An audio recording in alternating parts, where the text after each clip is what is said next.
All right, Davion Franklin, your second Bellator fight week. A little bit different than the first time around, huh, with all the quarantining, but you feeling a little more comfortable this second time around, or? Yeah, I always feel comfortable, for sure. Everything's good, for the most part. Yeah. You know what I'm saying? Yep. And we talked before your last fight. We didn't get the chance to speak with you after, but that was the first time that you stepped into the cage for an actual MMA competition, correct? Yes, sir. And, I mean, how did it feel? Did it feel natural in there? Or? Absolutely. Yeah. And, going along with that, we hear so much about you. You're the Madeline JacksonWink Scholarship recipient.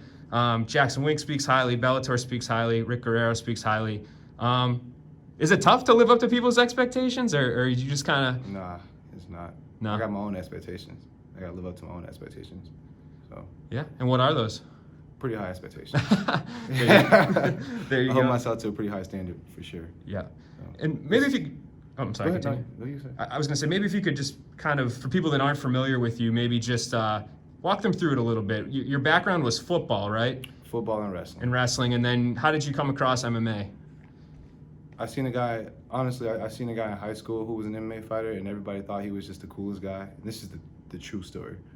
And I just was thinking, like, I could be better than that guy. I could be just as cool as that guy.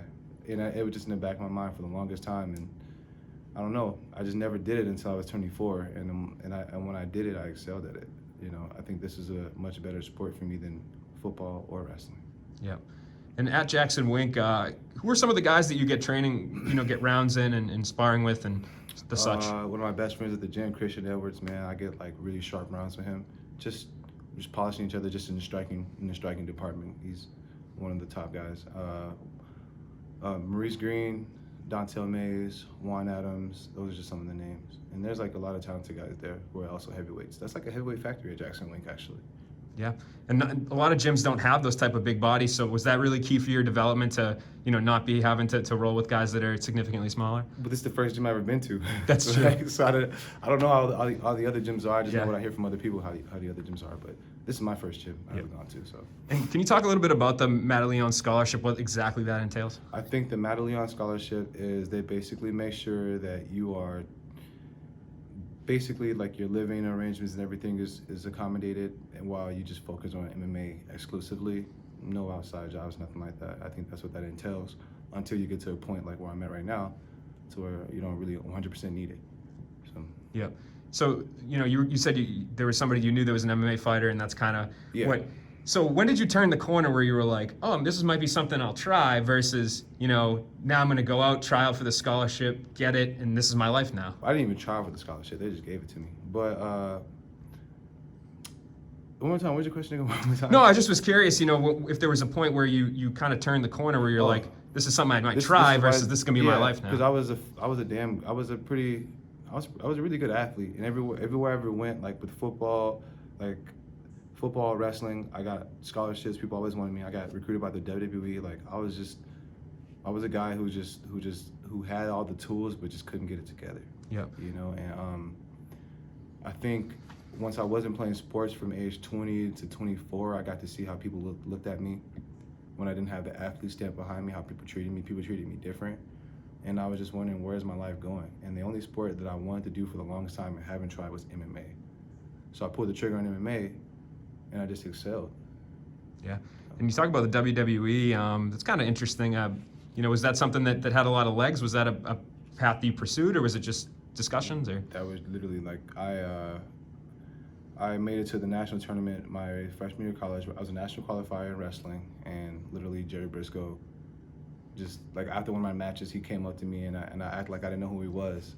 And I knew it, and before I knew it, like I was just in talks with them all the time. They had me go to Texas and train with Booker T for a little bit, and yeah, but then again, I was just a young kid at the time, so like I said, I took a lot of the opportunities that I had for granted. So. Yep. And I'm guessing you're pretty happy that you pursued the MMA versus the pro wrestling. Hell yeah, I'm an athlete. I'm a competitor, and I don't really know how I would feel, me being the person that I am, if someone told me I have to go out there and lose in front of everybody, and not really having a choice in that. So this is the real deal, Holyfield. So, I mean, I would definitely appreciate MMA much more than any other sport, and I think I'm more talented at MMA than I was at any other sport as well. Yeah, and you'll have your second opportunity to compete in a fight this weekend.